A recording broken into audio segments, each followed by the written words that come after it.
Un rapide briefing sur la sécurité, puis les chasseurs se répartissent les meilleures zones de tir. Nous sommes dans les Landes du North Yorkshire, une des plus belles campagnes anglaises. Repérer le tétralyre rouge ou petit coq de bruyère n'est pas évident. Mais malgré un hiver glacial et la crise économique, de plus en plus d'amateurs sont prêts à payer des centaines, voire des milliers de livres pour lui tirer dessus. Ou du moins essayer, car cette grosse perdrix vole comme une fusée.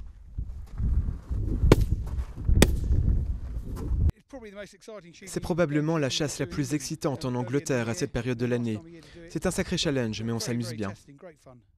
Personnage essentiel de la chasse, les rabatteurs qui envoient les oiseaux vers les tireurs, comme Owen Simpson, postier à la retraite. Le rabatteur a un drapeau et son boulot c'est de l'agiter devant l'oiseau au bon moment, parce que sinon on se fait crier dessus.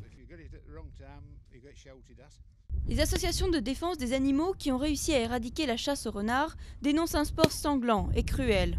Les communautés rurales, elles, parlent de l'aubaine pour l'économie locale. Cela crée beaucoup d'emplois, pas seulement les jours de chasse, mais aussi pour la préservation des landes, des fougères et la création de nouveaux étangs.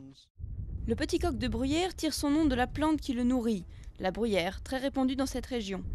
Et la chasse serait à l'origine de la restauration de 8400 hectares de bruyère des Landes.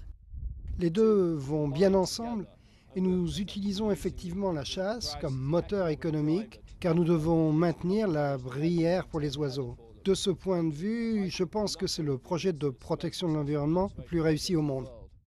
Et voici où finissent certains des oiseaux dans la cuisine du chef étoilé, Andrew Pum.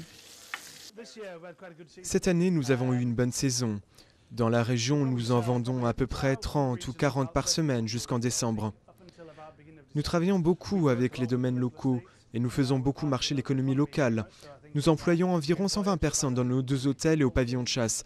Nous avons du coq de bruyère au menu du restaurant et du bar. Goûter à ce mets délicat à un prix, 45 € le plat de tétralyre, garantie 100% des Landes anglaises.